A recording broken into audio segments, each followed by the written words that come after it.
The area where the fence wraps around is where some goods are hidden below. Notice how the sand here is a different color compared to the surrounding areas. This, right here, is a cat's eye snail. And over here, we have drum kits. Let's wait for the tide to pass. Look at this black sand. Right next to it, you'll find yellow sand. It's fascinating how, sometimes on the beach, if you're unaware, you might completely miss this bucktooth snail. See this breathing hole? It's packed with duck eggs. This one has a particularly large shell. The sand here is really hard. You can even see its stone poking out. It's just a bit smaller than expected. This dragon beard vegetable is becoming increasingly rare. It's as if it naturally detaches on its own. It falls off effortlessly, and honestly, it's not bad that way. Once it detaches, the tide sweeps it away. You mentioned it's getting rarer. Now, look, it clings to the rope. It used to be so abundant. These here are both crabs. And they're so close together.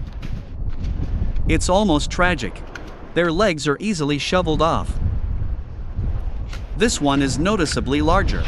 The area it occupies is quite big. We shoveled it up directly. But it's still edible. Take a look at these crabs. Aren't they plump?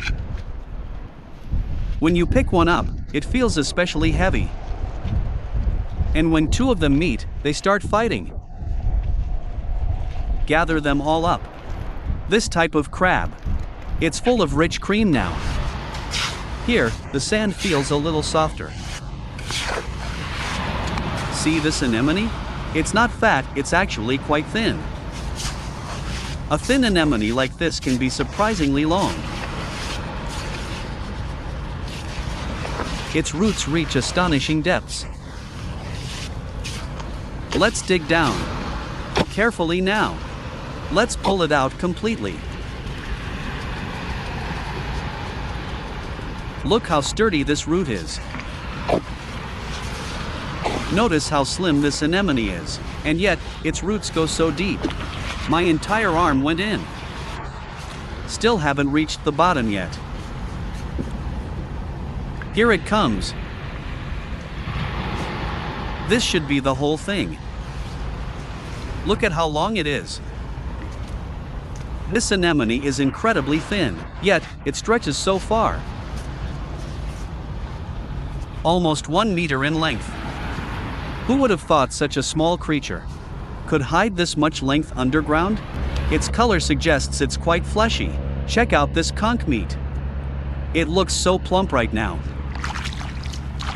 This type of conch tends to collect sand. It spits the sand out from inside its tongue. I'll have to clean it thoroughly at home. Here's what's called the breathing tube. It's long and flat in shape. But why? Did it slip back inside? Did you see that? I wonder if sprinkling salt will help. This one's not small, just look at the size of this hole. Carefully now. It's a slow process to pull it up. Here it comes. There shouldn't be much trouble with this. But wait, you see, you've blocked its escape route. If you hesitate, it might get away. I almost let it slip away. It was so close to escaping. The breathing hole, it's still visible inside the sand. It left the breathing hole right at the entrance. But the rest of its body fled. It's fascinating how this creature